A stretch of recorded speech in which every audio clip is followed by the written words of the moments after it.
И снова с вами канал Мы Дачники. Хочу сказать несколько слов о своем шуруповерте. Купил я его в ноябре 2020 года.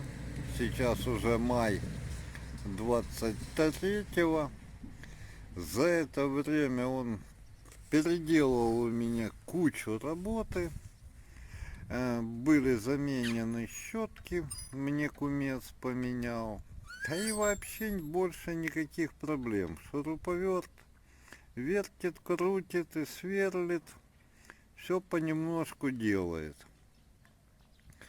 И из его плюсов хочу сказать, это довольно длинный вот этот его шнурок. Из его минусов, опять-таки, это длинный шнур, путается, а так в целом данным шуруповертом я очень доволен. Ну и на этом пока все. До следующих видео.